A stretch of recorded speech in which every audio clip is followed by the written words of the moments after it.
Welcome to Deliverability Dialogues, the show where we pull back the curtain on the technical side of your inbox. I'm Peter.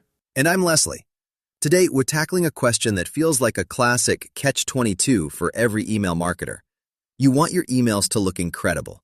Bold photography, sleek graphics, the works. But then that little voice in your head whispers, is this too much?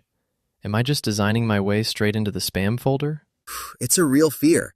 Today, we're diving into a deep dive article from the InboxAlly blog. Do images reduce bulk email deliverability? We're going to settle the debate once and for all. Does high design equal low deliverability? So Leslie, let's start with the why.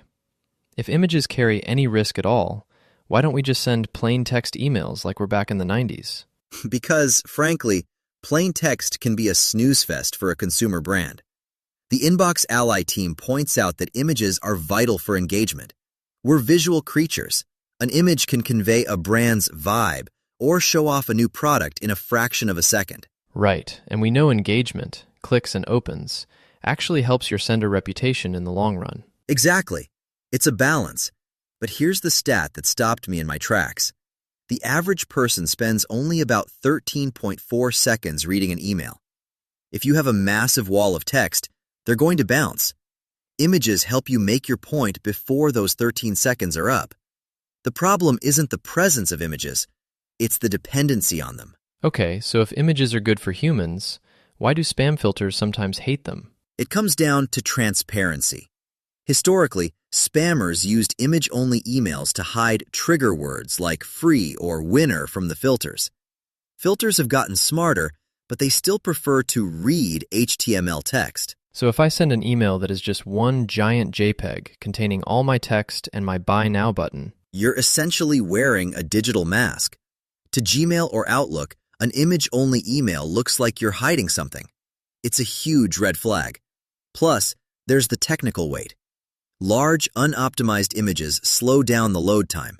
If an email takes 5 seconds to load on a mobile phone, that's an eternity. and then the user just deletes it, or worse, hits report spam because they think it's broken. Precisely.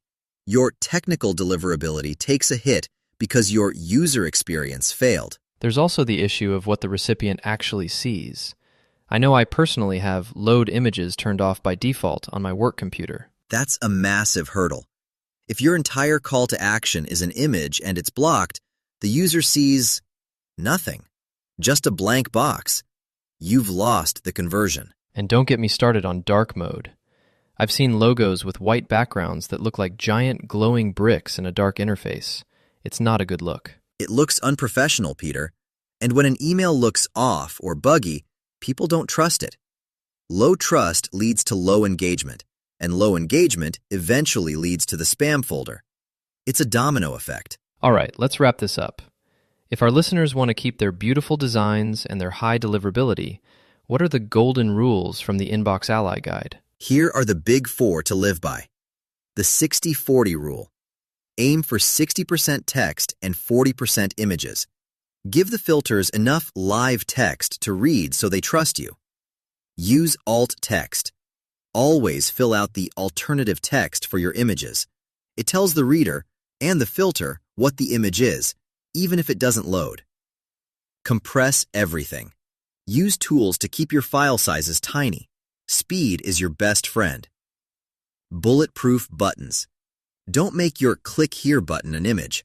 Use HTML buttons so they always show up, even if images are blocked. Brilliant. Basically, images are the seasoning, but the text is the meal. Exactly. Enhance, don't replace. If you want to see the full breakdown, head over to the InboxAlly blog. It's a masterclass in making sure your emails actually get seen. Thanks for listening to Deliverability Dialogues. Cool, yes. Thanks for tuning in. It was great chatting with you, Les. Yeah, that was great. Thanks for tuning in. Until next time, happy